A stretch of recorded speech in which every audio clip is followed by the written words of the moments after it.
서울의 변두리.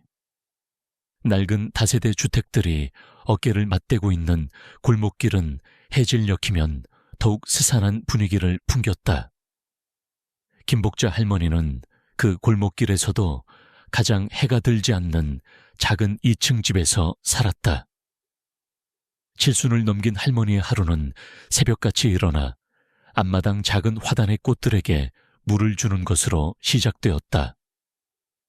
남편이 세상을 떠난 지도 20년이 훌쩍 넘었고, 하나뿐인 아들 김영수는 사업에 실패한 후 할머니의 근심거리이자 삶의 이유가 되어버렸다. 그날도 복자 할머니는 여느 때처럼 마당을 쓸고 있었다. 하지만 마음은 무거웠다. 아들 영수가 어제 또다시 밤늦게 술에 취해 들어와 괴로워하는 모습을 보았기 때문이었다. 사업 자금이 필요하다며 사채에 손을 댄 것이 화근이었다. 처음에는 작은 돈이었지만 눈덩이처럼 불어난 빚은 이제 감당하기 어려운 지경에 이르렀다. 어머니, 죄송해요. 제가 다 망쳤어요. 밤새 끙끙 앓던 영수가 부은 눈으로 나와 할머니 앞에 고개를 숙였다. 복자 할머니는 아무 말 없이 아들의 어깨를 토닥였다. 괜찮다는 말도 힘내라는 말도 쉽게 나오지 않았다. 그저 앙상한 손으로 아들의 등을 쓸어내릴 뿐이었다. 그때였다. 골목길 저편에서부터 요란한 자동차 배기음과 함께 거친 남자들의 목소리가 들려왔다. 복자 할머니의 심장이 덜컥 내려앉았다. 올 것이 왔다는 불길한 예감 때문이었다. 잠시 후 검은색 대형 세단 한 대가 좁은 골목길을 비집고 들어와 할머니의 집 대문 앞에 멈춰 섰다. 차 문이 열리고 우락부락한 체격에 사내 2명과 함께 기름진 얼굴에 값비싼 양복을 걸친 중년 남자가 내렸다. 사채업자 마동철이었다. 영수 이 새끼, 아직도 숨어있는 거냐? 당장 안 튀어나와. 마동철은 대뜸 고함을 질렀다. 그의 목소리는 골목길 전체에 울려 퍼졌고 주변 집들의 창문이 슬쩍 열렸다가 황급히 닫히곤 했다. 영수는 사색이 되어 방 안으로 숨으려 했지만 복자 할머니가 그의 팔을 잡았다. 나가보자. 피할 수 있는 일이 아니다. 할머니는 애써 침착한 목소리로 말하며 먼저 대문으로 향했다. 마동철은 대문 앞에 버티고 선 복자 할머니를 위아래로 훑어보며 비웃음을 흘렸다. 어이구, 할망구. 아들놈 빚 대신 갚아줄 능력이라도 생겼나봐. 행색은 여전히 그 모양인데 옆에 있던 사내들이 낄낄거렸다. 복자 할머니는 주름진 얼굴에 어떤 감정도 드러내지 않은 채 마동철을 똑바로 쳐다보았다. 마 사장님, 이렇게 찾아오실 것까지는 없지 않습니까? 저희도 최대한 빨리 해결하려고 노력하고 있습니다. 노력하. 그딴 소리는 집어치워. 오늘이 마지막 날인 거 몰라. 원금의 이자까지 합쳐서 당장 내놓으라고. 안 그러면 네 아들놈 신장이라도 팔아서 받아낼 테니까. 마동철은 눈을 부라리며 협박했다. 그의 험악한 표정과 말투의 영수는 공포에 질려 몸을 떨었다. 사장님, 제발 며칠만 더 시간을 주시면 어떻게든 마련해 보겠습니다. 영수가 기어들어가는 목소리로 애원했다. 마동철은 코웃음을 쳤다. 며칠 내가 자선 사업가인 줄 아나. 이미 충분히 기다려줬어. 오늘 해결 못하면 내 놈은 이 집에서 발도 못 붙이고 길바닥에 나앉게 될 줄 알아. 아니, 그 전에 내 손에 먼저 작살 날 수도 있고. 마동철은 주먹을 쥐어 보이며 위협적인 자세를 취했다. 그의 눈빛은 탐욕과 잔인함으로 번들거렸다. 그는 복자 할머니의 초라한 집과 겁에 질린 모자의 모습을 보며 우월감을 만끽하는 듯했다. 이 집이라도 팔아서 갚아야지. 할망구, 아들 교육을 어떻게 시킨 거야? 빚지고 도망갈 생각이나 하고. 마 사장님, 집은 안 됩니다. 저희가 길거리에 낳은지라는 말씀이십니까? 영수가 아직 젊습니다. 기회를 주시면. 복자 할머니가 간절하게 말했다. 그녀의 목소리에는 숨길 수 없는 떨림이 묻어났지만 눈빛만은 흐트러지지 않았다. 기회 돈 없는 것들한테 기회는 사치야. 그리고 당신 아들은 이미 글렀어. 사업은 아무나 아는 줄 아나 분수도 모르고 덤비니까 이 꼴이 나는 거라고. 당신 같은 늙은이가 뭘 알아 평생 이렇게 가난하게 살았으니 세상 물정 알 턱이 있나. 마동철은 복자 할머니의 가슴에 비수를 꽂는 말들을 아무렇지도 않게 내뱉었다. 그는 가난한 사람들을 벌레 보듯 했고 그들의 절박함을 이용해 자신의 배를 불리는 것을 당연하게 여겼다. 옆에 있던 부하 중 하나가 대문 안쪽을 기웃거리며 말했다. 사장님, 저 안쪽에 있는 장독대들 저거라도 가져갈까요? 요즘엔 저런 것도 돈이 된다던데요. 다른 부하가 맞장구를 쳤다. 에이, 저런 걸 어디다 쓴다고. 그냥 확 다 엎어버릴까요? 그래야 정신을 차리지. 그들은 할머니의 작은 마당에 놓인 남편과의 추억이 담긴 낡은 장독대들을 보며 히히덕거렸다. 복자 할머니의 얼굴이 순간 굳어졌다.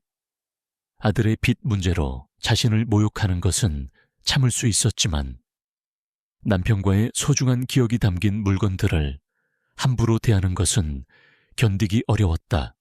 그만들 하게. 오늘은 일단 경고만 하고 가지. 일주일 주겠다. 일주일 안에 돈 못 갚으면 그때는 이 집이고 뭐고 아무것도 안 남아. 내마동철은 마지막으로 살벌한 협박을 남기고는 검은 세단에 올라탔다. 요란한 배기음과 함께 차가 사라지자 골목길에는 다시 무거운 침묵이 내려앉았다. 영수는 그 자리에 주저앉아 두 손에 얼굴을 묻고 흐느꼈다. 복자 할머니는 아들의 떨리는 어깨를 가만히 감싸 안았다. 창백한 할머니의 얼굴에는 깊은 시름이 드리워져 있었지만 눈빛만은 이상하리만치 차분했다. 마당 한 구석, 낡았지만 정갈하게 놓인 장독대들이 말없이 모자를 내려다보고 있었다. 그 위로 희미한 저녁놀이 번져갔다. 집안에서는 밥 짓는 냄새 대신 한숨과 절망의 기운만이 감돌았다. 복자 할머니는 조용히 부엌으로 들어가 찬물에 얼굴을 씻었다. 거울에 비친 것은 평생의 풍파를 견뎌온 늙고 지친 여인이었지만 그 눈빛 속에는 쉽게 꺼지지 않을 작은 불씨가 여전히 타오르고 있었다. 마동철 일당이 휘젓고 간 후 김복자 할머니의 작은 집에는 무거운 절망감이 그림자처럼 드리워졌다. 아들 영수는 방 안에 틀어박혀 나오지 않았다. 끼니도 거른 채 술로 밤을 지새우는 날이 늘어갔고 그때마다 할머니의 가슴은 찢어지는 듯 아팠다. 내가 죽어야 이 모든 게 끝나. 술기운에 아들이 내뱉는 자주 섞인 말들은 비수처럼 할머니의 마음에 박혔다. 뾰족한 수가 떠오르지 않았다. 친척들에게 손을 벌려보았지만 다들 사는 게 팍팍하다며 한숨과 함께 작은 위로금만을 건넬 뿐이었다. 그마저도 마동철에게 갚아야 할 빚에는 턱없이 부족했다. 젊은 시절 악착같이 모아두었던 얼마 안 되는 쌈짓돈도 아들의 사업 실패로 이미 바닥을 드러낸 지 오래였다. 할머니는 장롱 깊숙이 넣어두었던 남편이 남긴 유품인 낡은 시계와 자신의 결혼 반지를 꺼내 물끄러미 바라보았다. 이걸 판다고 한들 얼마나 될까? 밑 빠진 독에 물 붓기일 뿐이었다. 밤늦도록 잠 못 이루던 어느 날, 복자 할머니는 마루에 앉아 밤하늘의 달을 바라보았다. 20해 전 남편을 먼저 떠나보내고 영수와 단둘이 남았을 때도 저렇게 달이 밝았던가. 그때는 젊음이라도 있었지만 이제는 늙고 병든 몸뚱이 하나뿐이었다. 문득 기억 저편에서 잊고 지냈던 한 장면이 떠올랐다. 30년도 더 된 일이었다. 남편과 함께 시장 한 구석에서 작은 국밥집을 하던 시절, 비쩍 마른 청년 하나가 며칠째 가게 앞을 서성이며 굶주린 눈으로 국밥 끓이는 모습을 훔쳐보곤 했다. 딱한 마음에 할머니는 그 청년을 불러 따뜻한 국밥 한 그릇을 내주었다. 허겁지겁 국밥을 비우는 청년의 모습이 안쓰러워 그 후로도 종종 끼니를 챙겨주었다. 청년의 이름은 박진우라고 했다. 똑똑했지만 가난 때문에 대학을 중퇴하고 이런저런 막노동을 전전하던 처지였다. 어느 날 박진우는 눈을 반짝이며 자신의 사업 계획을 할머니에게 털어놓았다. 그의 이야기는 허황돼 보였지만 눈빛만은 진실했다. 할머니, 제가 꼭 성공해서 이 은혜 평생 잊지 않겠습니다. 그때는 할머니 호강시켜 드릴게요. 큰 돈은 아니었지만 복자 할머니는 남편 몰래 비상금으로 모아두었던 돈을 털어 그에게 건네주었다. 그것이 인연의 시작이었다. 박진우는 그 돈을 종잣돈 삼아 작은 회사를 차렸고 밤낮 없이 일했다. 그리고 몇 년 후 그는 정말로 성공해서 할머니를 찾아왔었다. 세련된 양복 차림의 그는 예전의 풋풋한 청년이 아니었지만 할머니를 대하는 공손함과 감사함은 변치 않았다. 할머니, 그때 그 돈이 없었다면 지금의 저는 없었을 겁니다. 이 은혜를 어떻게 다 갚아야 할지 모르겠습니다. 그는 두툼한 돈 봉투를 내밀었지만 할머니는 받지 않았다. 사람 살리자고 한 일인데 대가를 바라면 쓰나 자네 성공한 모습 보니 내 기분이 더 좋네. 앞으로도 더 크게 성공해서 어려운 사람들 많이 돕게나. 그것이 박진우와의 마지막 만남이었다. 이후로 풍문으로나마 그가 국내 굴지의 대기업 TK그룹의 회장이 되었다는 소식을 전해 들었을 뿐이었다. 까마득한 기억이었다. 지금 와서 그에게 손을 벌릴 수는 없는 노릇이었다. 그는 이미 하늘 높은 곳에 사람이 되어 있을 터였다. 복자 할머니는 고개를 저었다. 하지만 그와의 짧았던 인연은 절망 속에 갇혀있던 할머니의 마음에 작은 파문을 일으켰다. 그래도 방법이 없을까? 다음 날 복자 할머니는 새벽 일찍 집을 나섰다. 며칠을 고민한 끝에 변호사 사무실이라도 찾아가 상담을 받아보기로 한 것이었다. 영수는 여전히 방에서 나오지 않았다. 할머니는 식탁 위에 아침밥을 차려놓고 쪽지를 남겼다. 아들아, 너무 걱정하지 마라. 엄마가 어떻게든 해볼 테니. 서울 시내에는 크고 화려한 법무법인들이 즐비했지만 할머니의 발길은 허름한 상가, 건물 2층에 자리한 작은 법률 사무소로 향했다. 간판에는 강민서 법률사무소라고 적혀 있었다. 문을 열고 들어서자 젊은 여변호사 한 명이 책상에 앉아 서류를 검토하고 있었다. 강민서 변호사였다. 그녀는 갑작스러운 노인의 방문에 잠시 놀란 듯 했지만 이내 친절한 미소로 할머니를 맞았다. 어서 오세요. 할머님, 어떤 일로 오셨어요? 강민서 변호사는 이제 막 개업한 지 1년 남짓된 신출내기였다. 대형 로펌에서 잠시 일했지만 돈 없고 힘없는 사람들을 위한 법률 서비스를 제공하고 싶다는 이상을 품고 독립한 터였다. 하지만 현실은 녹록지 않았다. 대부분은 승소 가능성이 낮은 사건들이거나 수임료를 제대로 받기 어려운 의뢰인들이었다.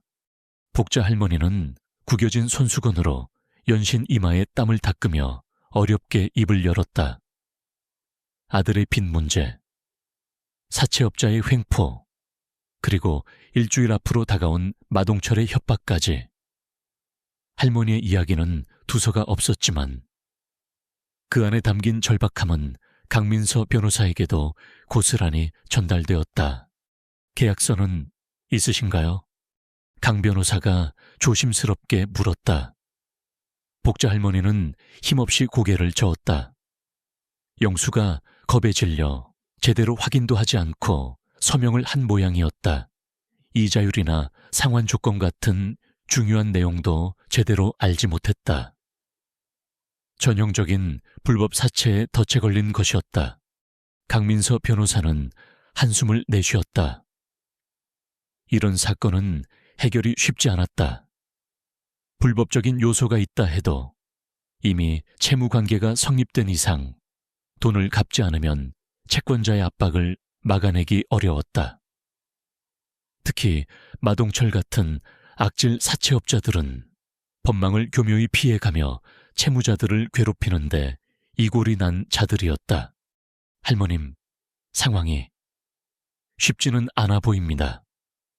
하지만 저희가 도와드릴 수 있는 부분을 최대한 찾아보겠습니다.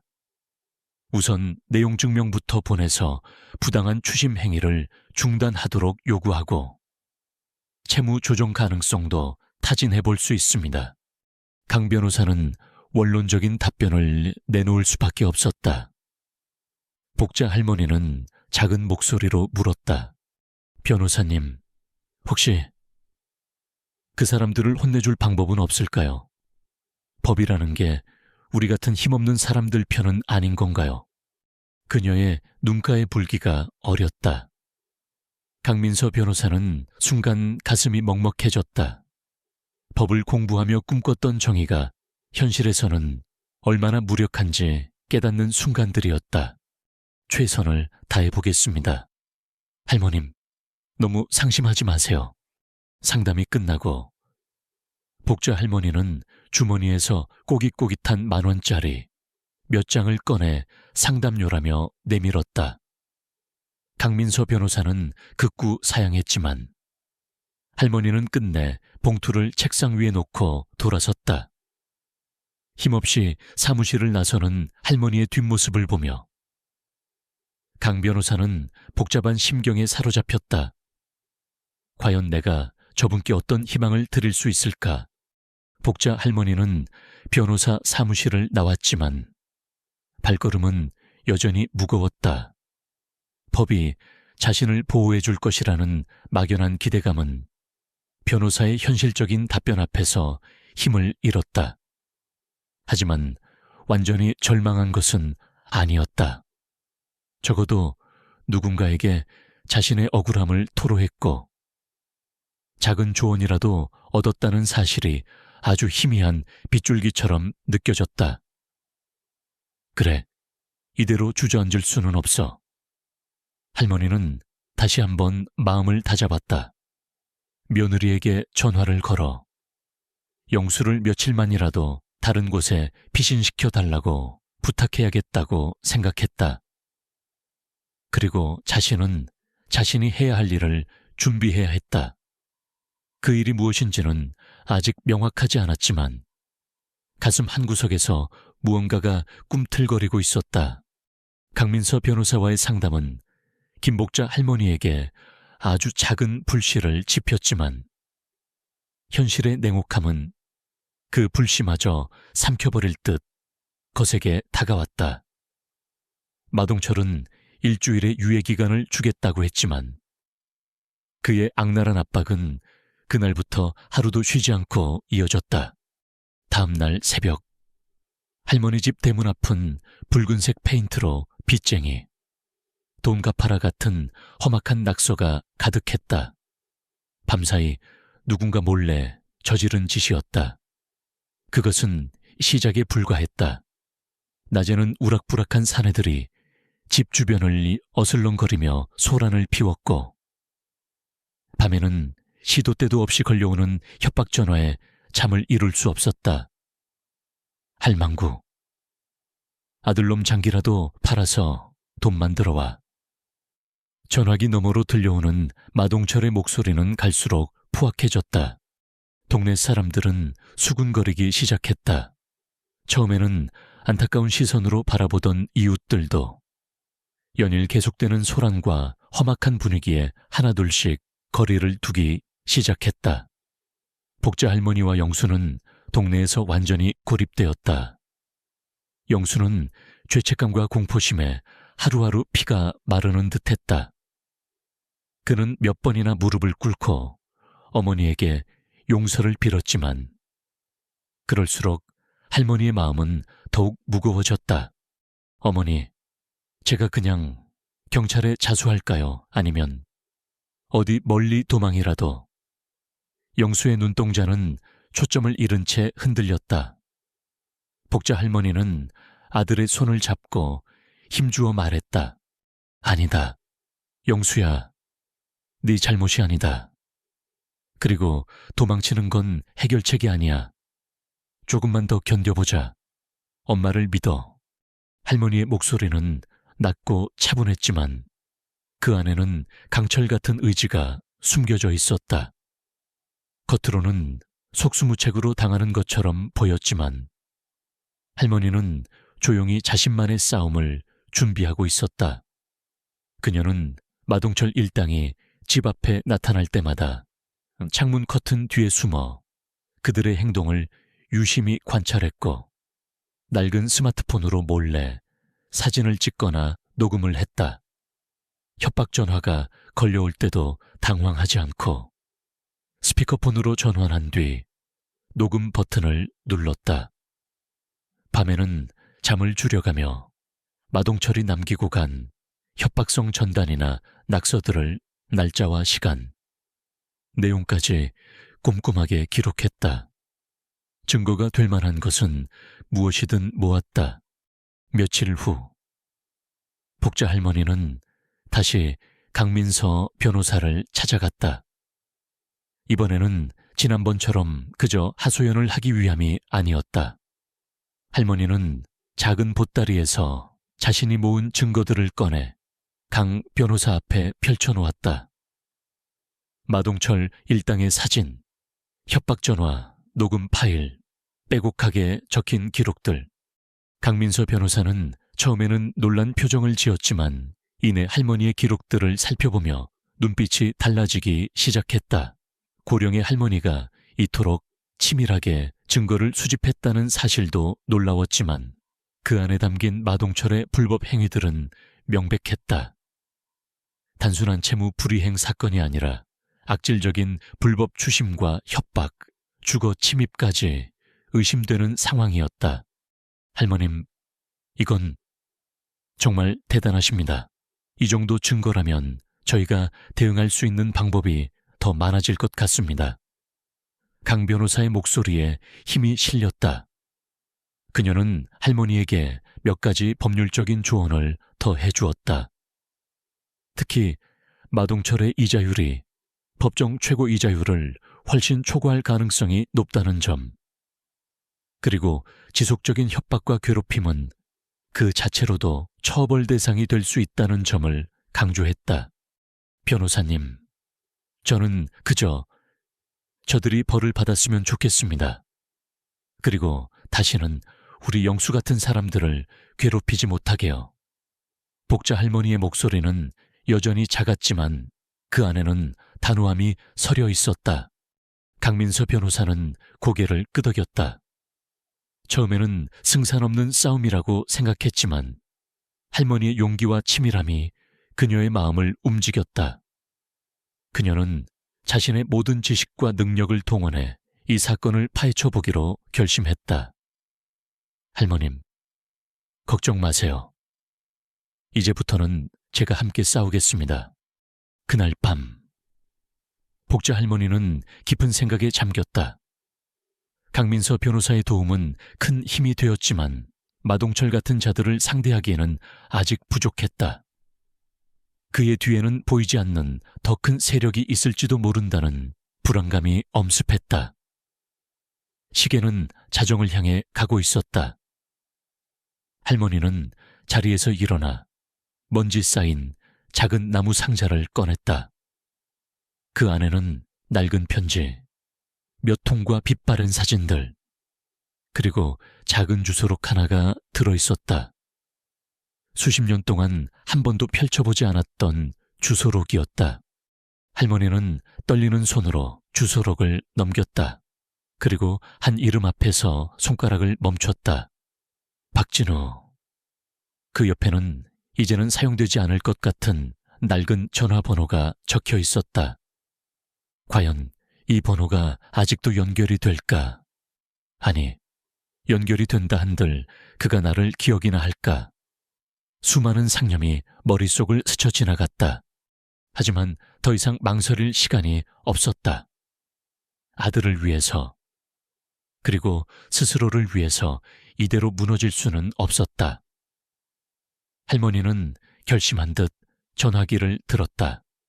그리고 아주 오랫동안 잊고 지냈던 그 번호를 천천히 눌렀다. 신호음이 몇 번 울린 후 중년 남성의 정중한 목소리가 들려왔다. 네, TK그룹 비서실입니다. 복자 할머니의 심장이 세차게 뛰기 시작했다. 그녀는 마른 침을 삼키고 최대한 차분한 목소리로 말했다. 저는 김복자라고 합니다. 혹시 박진우 회장님께서 아주 오래전 시장 국밥집 할머니의 작은 도움을 기억하고 계실지 여쭤봐도 되겠습니까? 수화기 너머로 잠시 침묵이 흘렀다. 복자 할머니는 숨을 죽인 채 상대방의 다음 말을 기다렸다. 그것은 절망의 끝에서 던진 마지막 희망의 끈이었다. 수화기 너머의 침묵은 길지 않았다. 잠시 후 박진우 회장의 비서라고 밝힌 남자는 조금은 당황한 듯하면서도 정중한 어조로 복자 할머니에게 몇 가지를 확인한 뒤 회장님께 보고드린 후 다시 연락드리겠습니다. 잠시만 기다려 주십시오. 라는 말을 남기고 전화를 끊었다. 복자 할머니는 떨리는 가슴을 진정시키며 전화기를 내려놓았다. 과연 연락이 올까? 희망과 불안이 교차하는 하룻밤이 지났다. 다음 날 아침, 해가 중천에 떴을 무렵 할머니의 낡은 휴대전화가 울렸다. 발신자는 모르는 번호였다. 조심스럽게 전화를 받자 어제 통화했던 비서의 목소리가 들려왔다. 그는 박진우 회장이 할머니의 연락을 받고 매우 반가워했으며 며칠 내로 작은 성의를 전달할 방법을 찾고 있다고 전했다. 또한 회장님께서는 할머니께서 어떤 상황에서든 당당함을 잃지 않으시길 바라며 공정한 해결을 위한 보이지 않는 지원이 있을 것이라는 메시지를 남겼다고 덧붙였다. 복자 할머니는 눈가가 뜨거워지는 것을 느꼈다. 박진우 회장은 그녀를 잊지 않았던 것이다. 보이지 않는 지원이라는 말이 구체적으로 무엇을 의미하는지는 알 수 없었지만 할머니는 그 말에서 큰 용기를 얻었다. 이제 더 이상 혼자가 아니었다. 그날 오후 복자 할머니는 다시 강민서 변호사를 찾았다. 그리고 이전과는 사뭇 다른 단호한 표정으로 말했다. 변호사님, 마동철, 그 사람과 직접 만나서 이야기하고 싶습니다. 정식으로 약속을 잡아주실 수 있겠습니까? 강민서 변호사는 의외라는 듯 할머니를 바라보았다. 마동철의 협박에 시달리던 피해자가 가해자와 직접 대면하겠다는 것은 흔치 않은 일이었다. 더군다나 복자 할머니는 며칠 전까지만 해도 절망감에 빠져있던 모습이었다. 할머님, 괜찮으시겠어요? 마 사장은 굉장히 위험한 인물입니다. 직접 만나시는 건 괜찮습니다. 오히려 그 편이 좋겠습니다. 제가 하고 싶은 이야기가 있습니다. 할머니의 목소리에는 흔들림이 없었다. 강 변호사는 할머니의 눈빛에서 무언가 달라진 기운을 감지했다. 그녀는 잠시 고민하다가 고개를 끄덕였다. 알겠습니다. 할머님, 제가 마동철 씨에게 연락해서 만남을 주선해 보겠습니다. 물론 저도 동행할 거고요. 강민서 변호사가 마동철에게 전화를 걸어 김복자 씨 측 법률 대리인이라고 신분을 밝히고 채무 상환에 관한 중요한 논의를 위해 공식적인 만남을 제안하자 수화기 너머의 마동철은 처음에는 어이없다는 듯 껄껄 웃었다. 뭐 그 할망구가 변호사까지 샀다고 돈도 없는 주제의 별꼴이야. 그래서 이제 와서 무릎이라도 꿇고 빌겠다 이거냐. 좋아. 어디 한번 와보라 그래. 내 시간을 얼마나 귀하게 쓰는지 알게 해줄 테니. 마동철은 복자 할머니가 궁지에 몰려 마지막 발악을 하는 것이라고 생각했다. 그는 쾌재를 부르며 약속을 잡았다. 자신의 사무실에서 만나자는 그의 제안에 강 변호사는 단호하게 거절하고 시내의 한적한 전통 찻집을 만남의 장소로 역제안했다.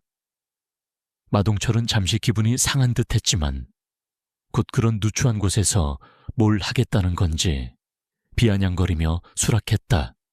약속 당일 마동철은 보란듯이 값비싼 외제차를 타고 찻집 앞에 도착했다.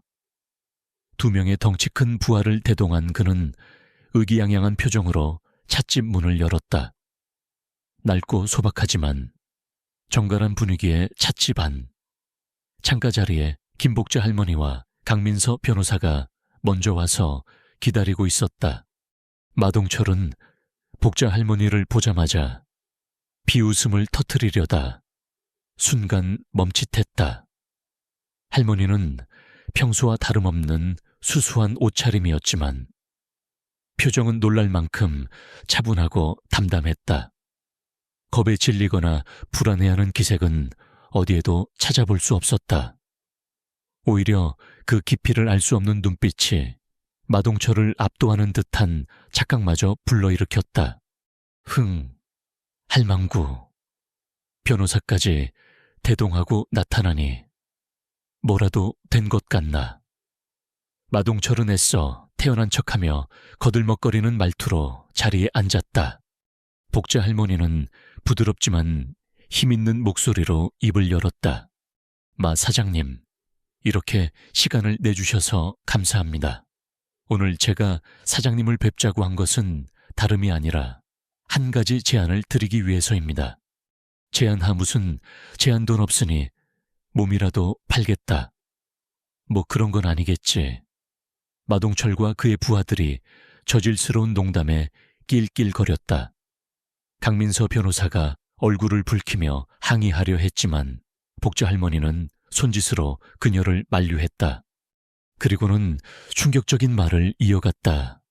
제 아들 영수의 빚을 탕감해 주시고 앞으로 불법적인 고금리 대부업과 폭력적인 채권 추심을 중단하신다면 제가 사장님 회사에 투자를 하거나 혹은 회사를 인수할 용의가 있습니다.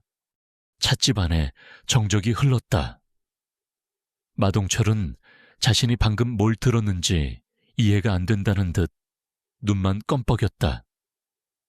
강민서 변호사조차 할머니의 갑작스러운 제안에 놀라 입을 다물지 못했다. 잠시 후 마동철은 참았던 웃음을 터뜨렸다. 푸하하하 할망구. 지금 제정신이야. 어디서 약이라도 잘못 먹었나? 당신이 내 회사에 투자를 해. 아니면 인수를 해. 하하하. 오늘 내가 살다 별 희한한 소리를 다 듣네. 마동철은 배를 잡고 웃었다. 그의 부하들도 경멸과 조롱이 가득한 눈빛으로 할머니를 쳐다보았다. 할머니, 여기가 어디라고 그런 농담을 하십니까? 돈 한 푼 없는 알거지가 어디서 그런 배짱이 나오는 겁니까? 농담이 아닙니다. 마 사장님, 저는 진심으로 제안하는 것입니다. 복자 할머니의 표정은 여전히 진지했다. 마동철은 웃음을 거두고 싸늘한 표정으로 할머니를 노려보았다. 이 할망구가 진짜 노망이 들었나? 아니면 어디서 사기치는 법이라도 배워왔나?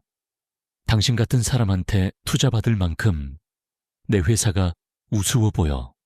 당장 그 더러운 돈이나 가져와. 안 그러면 약속대로 내 아들놈부터 손봐줄 테니까. 제가 제안하는 자금은 깨끗한 돈입니다. 그리고 그 규모는 사장님께서 상상하시는 것 이상일 수 있습니다. 저는 사장님께서 합법적이고 윤리적인 방식으로 사업을 운영하시길 바랍니다. 그렇게만 해주신다면 저는 사장님의 사업 확장에 필요한 자금 지원을 아끼지 않겠습니다. 물론 제 아들의 빚은 그 조건의 일부이고요. 복자 할머니의 말은 침착하고 논리정연했다. 마치 오랫동안 준비해온 사업 계획을 발표하는 노련한 사업가처럼 보였다. 마동철은 다시 한번 할머니를 찬찬히 뜯어보았다. 초라한 행사액, 주름진 얼굴, 분명 자신이 알던 그 가난하고 힘없는 늙은이가 맞는데 어딘가 모르게 이상했다. 그녀의 태어남, 그리고 상식적으로는 도저히 이해할 수 없는 제안. 대체 이 할망구, 정체가 뭐지? 어디서 저런 자신감이 나오는 거지? 마동철의 머릿속이 복잡해지기 시작했다. 그는 여전히 할머니의 말을 믿지 않았지만 가슴 한구석에서 스멀스멀 피어오르는 불쾌한 의심을 떨쳐버릴 수가 없었다. 혹시 이 할망구 뒤에 누가 있는 건 아닐까? 아니면 자신이 모르는 무언가가 있는 것일까? 그는 시장 바닥에서 잔뼈가 굵은 사람이었다. 수많은 사람들을 상대해봤지만 이런 경우는 처음이었다. 어디서 그런 큰 돈이 나서 나한테 투자를 한다는 건지 모르겠지만 나는 당신 같은 사람하고 엮일 생각 없어. 시간 낭비하지 말고 돈이나 준비해. 일주일도 안 남았다는 거 잊지 마. 마동철은 자리에서 벌떡 일어났다. 겉으로는 여전히 큰 소리를 쳤지만 그의 눈빛은 이전처럼 확신에 차 있지 않았다. 그는 부하들에게 눈짓을 보내고는 서둘러 찻집을 나섰다. 그의 뒷모습에는 초조함과 혼란스러움이 역력했다. 찻집을 나서며 그는 부에게 낮게 명령했다. 저 할망구 뒷조사 다시 한번 샅샅이 해봐. 뭔가 이상해. 아주 이상하다고. 마동철은 찻집을 나선 이후 며칠 동안 극심한 혼란과 불안감에 시달렸다. 김복자 할머니의 당돌한 제안과 그 알 수 없는 자신감은 그의 머릿속을 떠나지 않았다. 그는 즉시 부하들을 풀어 할머니의 뒷조사를 다시 한번 철저하게 지시했다. 하지만 결과는 이전과 똑같았다. 김복자, 70평생을 서울 변두리에서 가난하게 살아온 과부 노인. 남편은 일찍 죽었고 아들은 변변한 직업 없이 사업에 실패해 빚만 잔뜩 진 무능력자. 그 어디에도 거액의 자산가나 유력한 배경을 암시할 만한 단서는 눈꼽만큼도 없었다. 정말 아무것도 없어. 저 할망구가 땅 파서 돈이라도 만들었단 말이냐? 아니면 치매에 걸려서 헛소리를 하는 건가? 마동철은 보고를 받는 내내 고함을 질러댔다. 부하들은 고개를 숙인 채 그의 분노를 감내해야 했다. 아무리 생각해도 앞뒤가 맞지 않았다. 빈털터리 노인이 수백억 원을 호가할지도 모르는 자신의 회사를 인수하겠다는 제안을 하다니, 그것도 아들의 빚을 탕감해주고 불법 사업을 청산하라는 조건을 달아서 마동철은 평생 이런 황당한 경우는 겪어보지 못했다. 그의 머릿속에는 온갖 추측이 난무했다. 혹시 할머니 뒤에 정말로 누군가가 있는 것은 아닐까?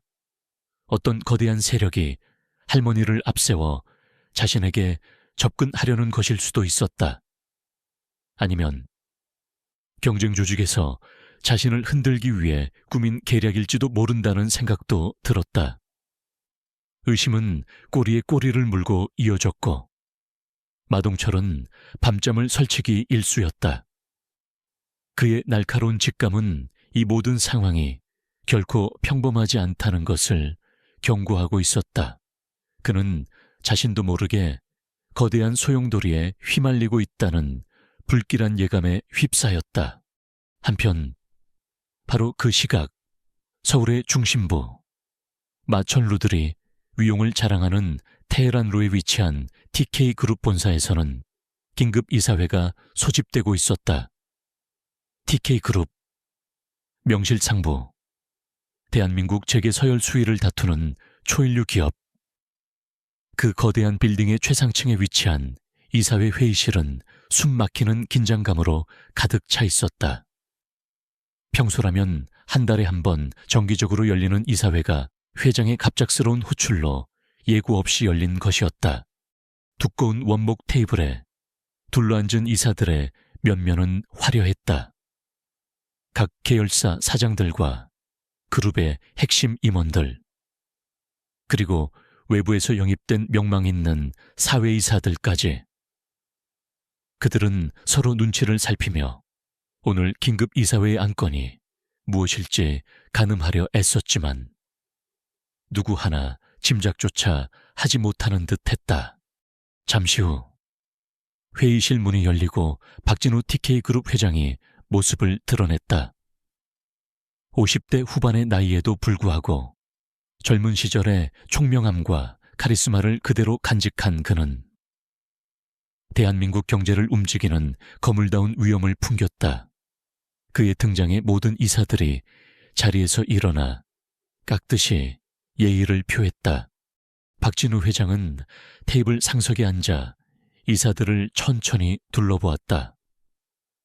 그의 깊고 날카로운 눈빛은 회의실 안의 공기를 더욱 무겁게 만들었다. 바쁘신 와중에 긴급히 모시게 되어 죄송합니다. 박 회장의 낮고 차분한 목소리가 정적을 깼다. 오늘 제가 여러분을 모신 것은 우리 그룹의 오랜 투자 원칙과 기업 윤리에 관한 중요한 사안을 논의하기 위함입니다.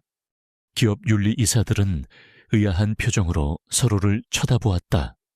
TK그룹은 그동안 사회적 책임과 투명 경영을 강조해왔지만 그것이 긴급 이사회를 소집할 만큼 중대한 문제로 부상한 적은 없었다. 박진우 회장은 말을 이어갔다. 여러분도 아시다시피 저는 기업의 성장은 이윤 추구뿐만 아니라 사회적 신뢰를 바탕으로 이루어져야 한다고 믿습니다. 그리고 그 신뢰는 아주 작은 부분에서부터 시작되는 것이지요. 그의 시선이 몇몇 이사들의 얼굴에 잠시 머물렀다. 특히 금융계열사를 총괄하는 최만식 부회장과 그룹의 투자 포트폴리오를 관리하는 이정훈 전무의 얼굴이 순간 굳어지는 것을 박 회장은 놓치지 않았다. 최근 저의 오랜 금융자문이자 우리 그룹의 숨은 조력자이신 한 분께서 몇몇 소규모 금융회사들의 불건전한 영업 행태와 그로 인해 고통받는 서민들의 문제에 대해 깊은 우려를 표명해 오셨습니다. 숨은 조력자 금융자문. 이사들의 머릿속이 복잡하게 돌아가기 시작했다. 박진우 회장에게 그런 인물이 있었다는 것은 금시초문이었다. TK그룹의 창업 신화 뒤에는 언제나 박 회장 개인의 탁월한 능력과 리더십만이 강조되어 왔기 때문이었다. 박 회장은 계속해서 말했다. 그분은 익명을 원하시지만 우리 그룹의 초석을 다지는데 결정적인 공헌을 하신 분입니다. 저는 그분의 식견과 판단을 전적으로 신뢰합니다. 그분께서 지적하신 문제들 중에는 우리 그룹의 명성에 심각한 해를 끼칠 수 있는 사안들도 포함되어 있었습니다.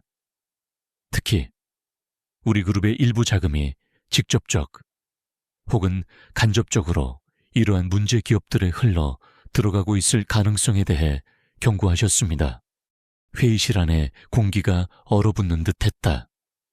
최만식 부회장과 이정훈 전무는 식은땀이 등을 적시는 것을 느꼈다. 그들은 그룹의 비자금 조성이나 수익률을 높이기 위해 혹은 개인적인 이익을 위해 일부러 위험성이 높은 소규모 사채 회사나 불법적인 투자 회사에 그룹의 자금을 빼돌리거나 투자를 중개해왔던 전력이 있었다. 마동철의 회사도 그중 하나와 연결되어 있다는 것을 그들은 알고 있었다. 설마 그 사실이 박 회장의 귀에까지 들어갔을 줄이야. 저는 즉시 내부 감사를 지시했으며 관련된 모든 투자 내역과 자금 흐름을 철저히 조사할 것을 명했습니다. 박진우 회장의 목소리는 단호했다. 만약 우리 그룹의 이름과 자본이 불의한 일에 연루되어 있다면 지위 고하를 막론하고 엄중히 책임을 물을 것입니다. 또한 문제가 된 외부 기업들과의 관계는 즉시 청산하고 피해자 구제에도 적극적으로 나설 생각입니다. 최 부회장과 이 전무는 얼굴이 하얗게 질렸다. 박진우 회장의 말은 단순한 경고가 아니었다. 그것은 부패한 내부자들을 향한 선전포고이자 그룹 전체의 대대적인 정화 작업을 예고하는 것이었다. 그들은 서로에게 불안한 눈빛을 보냈지만 감히 입을 열지 못했다. 박진우 회장은 마지막으로 이렇게 덧붙였다. 오늘 이사회 이후 저는 개인적으로 한 분을 더 만나뵐 예정입니다. 그분은 아주 오래전 제가 아무것도 가진 것 없이 절망에 빠져 있을 때 조건 없는 따뜻함과 지혜로 저에게 재기의 발판을 마련해 주신 분입니다. 어쩌면 오늘 우리가 논의한 이 모든 문제의 해결책 또한 그분의 순수한 정의감과 해안에서 비롯된 것일지도 모르겠습니다. 이사들은 박 회장의 말에서 심상치 않은 분위기를 감지했다. 그 특별한 한 분이 누구인지, 그리고 그분이 TK그룹의 앞날에 어떤 영향을 미치게 될 것인지 아무도 예측할 수 없었다. 이사회가 끝나고 굳은 표정으로 회의실을 나서는 이사들의 등 뒤로 박진우 회장은 창밖을 바라보며 깊은 생각에 잠겼다. 그의 시선은 서울 시내의 화려한 스카이라인을 넘어 어딘가 먼 곳을 향하고 있는 듯 했다. 그곳에는 낡은 국밥집의 온기와 한결같은 미소로 그를 격려하던 한 할머니의 모습이 어렴풋이 떠오르고 있었다. 마동철에게 약속한 일주일의 마지막 날이 밝았다. 그의 사무실 안. 공기는 살얼음판처럼 차갑고 위태로웠다. 마동철은 초조하게 담배를 태우며 방 안을 서성였다. 김복자 할머니의 뒷조사에서는 아무것도 나오지 않았지만 그 정체 모를 불안감은 사그라들지 않았다. 오늘이 마지막이야. 무슨 수를 써서라도 돈을 받아내고 저 할망구의 정체를 밝혀내야 해. 잠시 후 강민서 변호사와 함께 김복자 할머니가 사무실로 들어섰다. 마동철은 기다렸다는 듯이 책상에 다리를 꼬고 앉아 그들을 맞이했다. 그의 눈빛은 이전보다 더욱 살벌해져 있었다. 할망구, 변호사, 나부랭이랑 같이 온다고. 뭐가 달라질 줄 알아? 오늘 돈 못 가져왔으면 각오하는 게 좋을 거야. 네, 아들놈 소식은 들었겠지. 지금쯤 어디서 뭘 하고 있을지 궁금하지도 않아. 마동철은 비열하게 웃으며 김영수의 안위를 미끼로 협박했다. 사실 복자 할머니는 며느리와 미리 상의하여 영수를 며칠간 안전한 친척 집에 피신시켜둔 상태였다. 하지만 마동철의 악랄한 말에 할머니의 얼굴이 잠시 굳어지는 것을 옆에 있던 강민서 변호사는 똑똑히 보았다. 강 변호사가 나서서 말했다. 마동철 씨, 저희는 오늘 채무 변제에 대한 최종 협상을 하러 왔습니다. 그리고 지난번 저희 의뢰인께서 제안하신 내용에 대한 답변도 듣고 싶군요. 협상 답변하. 아직도 그 미친 소리를 믿고 있는 거야. 내가 오늘 당신들한테 들을 말은 딱 하나야. 돈 가져왔냐? 못 가져왔냐? 마동철은 책상을 주먹으로 내리치며 고함을 질렀다. 바로 그때였다. 사무실 문이 벌컥 열리며 정장 차림의 남자 여러 명이 안으로 들어섰다. 그들의 위압적인 풍채와 일사불란한 움직임은 평범한 사람들이 아님을 직감하게 했다. 마동철의 부하들이 미처 막을 새도 없이 그들 중 가장 앞서 걸어 들어온 중년 남성이 사무실 중앙에 섰다. 마동철은 갑작스러운 불청객들의 등장에 당황했지만 이내 상황을 파악하려는 듯 눈을 가늘게 떴다. 뭐야? 이놈들은 경찰인가 아니면... 그러나 그의 예상은 완전히 빗나갔다. 정장 차림의 무리를 이끌고 들어온 남자는 마동철 따위는 안중에도 없다는 듯 곧장 김복자 할머니에게로 다가가 깊이 허리를 숙였다. 선생님, 이렇게 누추한 곳까지 오시게 하여 송구스럽습니다. 제가 너무 늦었습니다. 그의 목소리는 깍듯한 존경과 진심 어린 안타까움으로 가득 차 있었다. 마동철은 자신의 눈을 의심했다. 방금 자신에게 선생님이라고 부르며 90도로 인사한 저 남자. 그는 바로 대한민국 재계의 거물 TK그룹의 총수 박진우 회장이었다. 사무실 안에 모든 사람들이 숨을 죽였다. 마동철은 입을 떡 벌린 채 아무 말도 하지 못했다. 그의 머릿속은 하얗게 비어버린 듯했다. 박진우 회장은 천천히 고개를 들어 복자 할머니를 바라보았다. 그의 눈가에는 복잡한 감정이 스쳐 지나갔다. 회장님, 이렇게까지 하실 필요는 없었습니다. 복자 할머니가 낮은 목소리로 말했다. 그녀의 표정은 여전히 담담했지만 목소리에는 미세한 떨림이 묻어났다. 박진우 회장은 할머니의 말을 가로막으며 단호하게 말했다. 아닙니다. 선생님, 제가 진작에 찾아뵙고 보살펴 드렸어야 했는데 너무나도 큰 죄를 지었습니다. 그는 돌아서서 마동철을 싸늘하게 노려보았다. 방금 전까지 할머니를 대하던 따뜻함은 온데간데 없고 냉혹한 기업 총수의 눈빛만이 번뜩였다. 당신이 마동철인가? 박 회장의 목소리는 얼음장처럼 차가웠다. 마동철은 그제야 정신이 번쩍 드는 듯했지만 여전히 상황 파악이 되지 않아 어쩔 줄 몰라 했다. 네, 회장님께서 여긴 어쩐 일로? 박진우 회장은 마동철의 말을 무시하고 말을 이었다. 그의 목소리는 사무실 전체에 울려 퍼졌다. 여러분, 지금 제 앞에 계신 이분은 김복자 선생님이십니다. 제가 젊은 시절 아무것도 가진 것 없이 절망 속에서 헤맬 때 아무런 조건 없이 저에게 따뜻한 국밥 한 그릇과 함께 재기의 발판을 마련해 주신 분입니다. 그뿐만이 아닙니다. 선생님께서는 제가 TK그룹을 창업할 당시 당신께서 평생 모으신 전 재산을 아낌없이 투자해 주신 우리 그룹의 첫 번째 투자자이시자 지난 수십 년간 단 한 번도 전면에 나서지 않으시고 묵묵히 저와 TK그룹을 지지해 주신 숨은 조력자이시며 현재 우리 그룹의 주요 주주 중 한 분이십니다. 천둥 같은 선언이었다. 마동철은 그 자리에 얼어붙었다. 주요 주주, TK그룹의 저 할망구가 그는 자신의 귀를 의심했다. 믿을 수 없는 현실 앞에 그의 오만했던 얼굴은 삽시간에 공포와 절망으로 일그러졌다.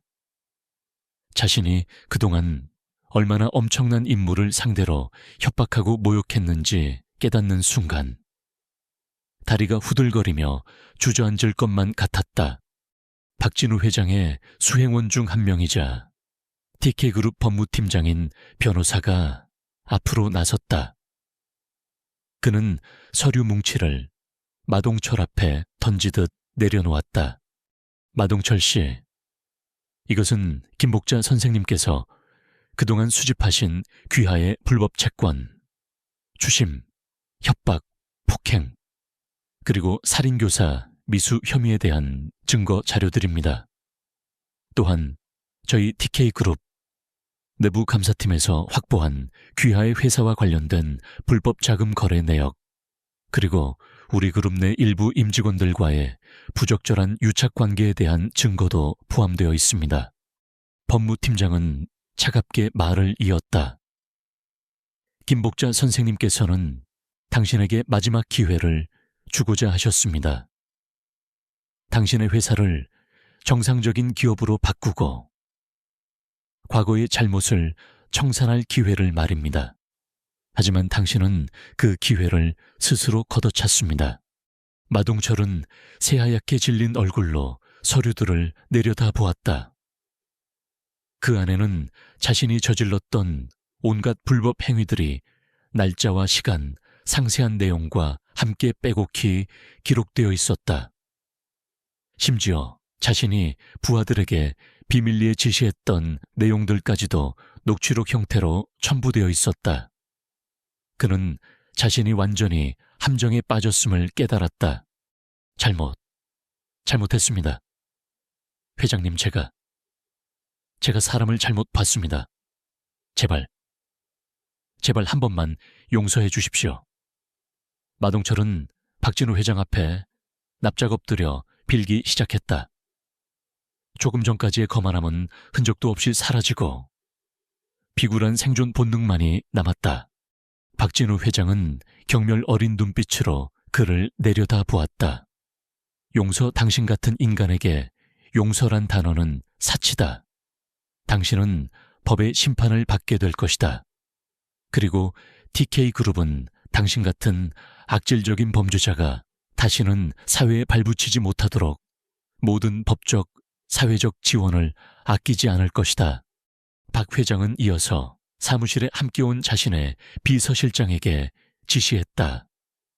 최만식 부회장과 이정훈 전무, 즉시 직위 해제하고 대기 발령 조치하게, 그리고 검찰에 그들의 배임 및 횡령 혐의에 대한 수사를 정식으로 의뢰하도록.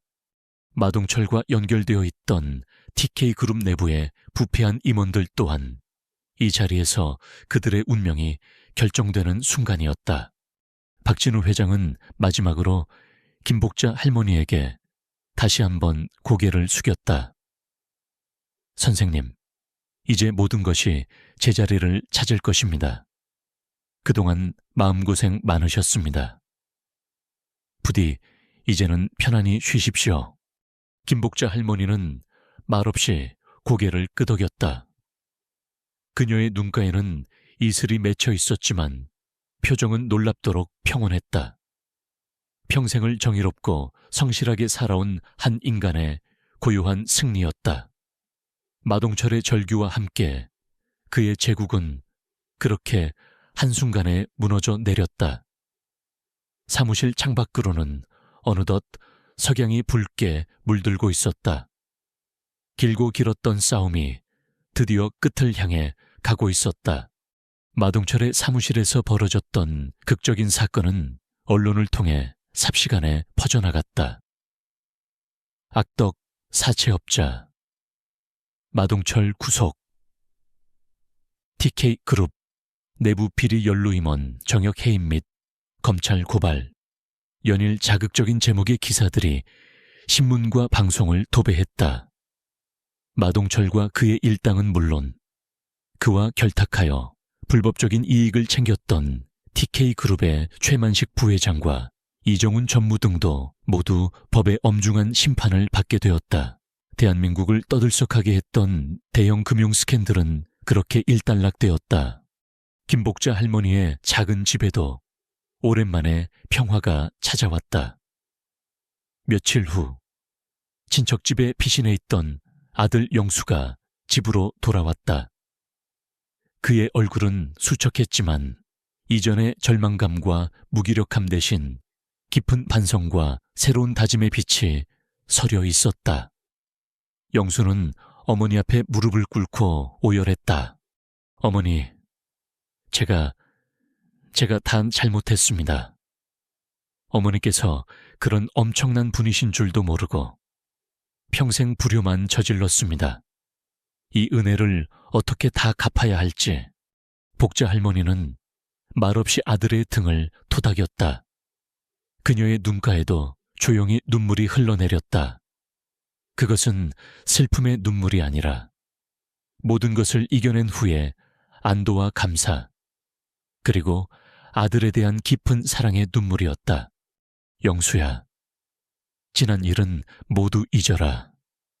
중요한 것은 앞으로 네가 어떻게 살아가느냐 하는 것이다. 이번 일을 교훈 삼아 정직하고 성실하게 살아가면 된다. 그것이 내게 효도하는 길이다. 영수는 어머니의 따뜻한 위로에 더욱 목이 메었다.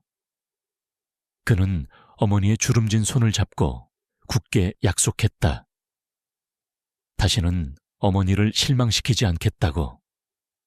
세상에서 가장 자랑스러운 아들이 되겠다고. 마동철에게 시달리던 빚 문제도 TK그룹 차원에서 깔끔하게 해결되었다. 영수는 작은 기술을 배워 새로운 인생을 시작하기로 결심했고, 복자 할머니는 그런 아들을 묵묵히 응원했다. 며칠 뒤 박진우 회장이 수행원 몇 명만을 대동하고 조용히 복자 할머니의 집을 찾아왔다. 그는 할머니가 평생 편안하게 지낼 수 있도록 최고급 주택과 차량, 그리고 평생 연금을 제공하겠다고 제안했다. 하지만 복자 할머니는 부드럽게 고개를 저었다. 회장님, 그 마음만으로도 저는 충분히 받았습니다. 저는 지금 이 집에서 이렇게 소박하게 사는 것이 가장 편안합니다. 제가 바라는 것은 오직 하나뿐입니다. 회장님께서 지금처럼 TK그룹을 정직하고 훌륭하게 이끌어주시고 그 힘으로 세상이 어둡고 소외된 곳에 빛을 비춰주시는 것입니다. 그것이 제가 회장님께 바라는 유일한 보답입니다. 박진우 회장은 할머니의 깊은 뜻에 다시 한번 감복했다. 그는 할머니의 손을 잡고 진심으로 약속했다. 평생 할머니의 가르침을 잊지 않고 사회적 책임을 다하는 기업을 만들겠다고. 그리고 언제든 할머니의 도움이 필요하면 가장 먼저 달려오겠다고. 그날 이후 복자 할머니의 삶은 이전과 크게 달라지지 않았다. 여전히 새벽에 일어나 화초에 물을 주고 시장에 가서 창거리를 사고 이웃들과 소소한 이야기를 나누며 하루를 보냈다. 하지만 그녀를 바라보는 사람들의 시선은 달라져 있었다. 동네 사람들은 그녀가 단순히 가난하고 힘없는 노인이 아니라 엄청난 배경과 인품을 지닌 특별한 인물이라는 것을 알게 되었기 때문이었다. 그들은 이제 할머니에게 깊은 존경심을 표했고 할머니 집 앞을 어슬렁거리던 불량배들이나 잡상인들도 자취를 감추었다. 강민서 변호사는 이번 사건을 통해 인략 유명세를 타게 되었다. 대기업 총수와 관련된 사건을 성공적으로 해결한 젊고 정의로운 여성 변호사. 그녀의 사무실에는 억울한 사연을 가진 사람들의 발길이 끊이지 않았다. 강 변호사는 초심을 잃지 않고 여전히 돈 없고 힘없는 사람들을 위해 자신의 능력을 사용했다. 그리고 마음속 깊이 김복자 할머니에 대한 존경과 감사를 간직했다. 할머니는 그녀에게 변호사로서의 사명감뿐만 아니라 인간으로서 가져야 할 품위와 용기를 가르쳐준 인생의 스승이었다. 시간이 흘러 계절이 몇 번 바뀌었다. 복자 할머니는 여느 때처럼 앞마당 작은 화단에서 호미질을 하고 있었다. 따스한 봄볕 아래 할머니의 임에는 송골송골 땀이 맺혔지만 표정은 더없이 평화로워 보였다. 그녀의 시선이 잠시 먼 곳을 향했다. 저 멀리 하늘을 향해 쭉 뻗은 TK그룹 본사 건물이 햇살을 받아 반짝이고 있었다.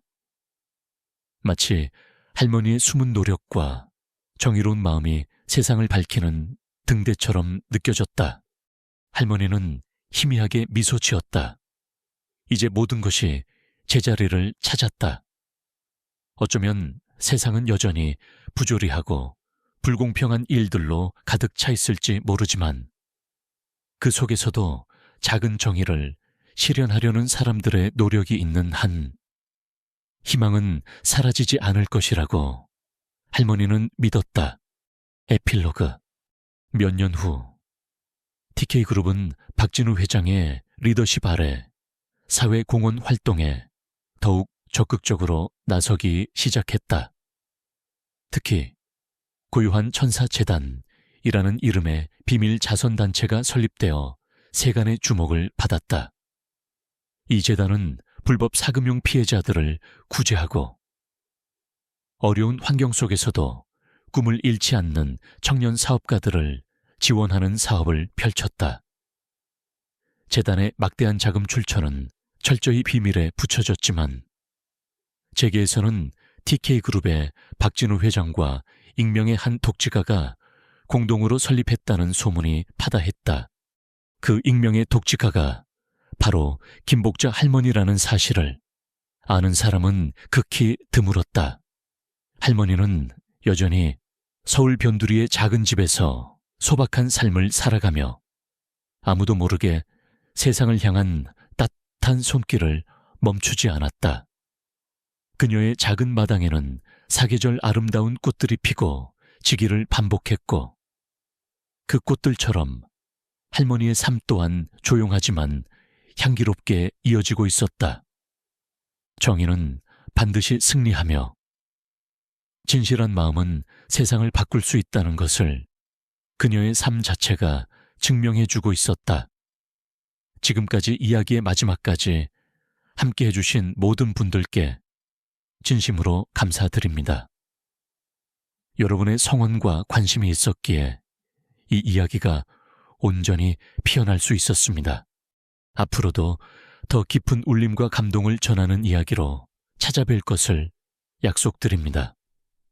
저희의 새로운 여정에 동행하시려면 구독과 알림 설정을 잊지 말아 주십시오. 그리고 이것 하나만은 꼭 기억해 주셨으면 합니다.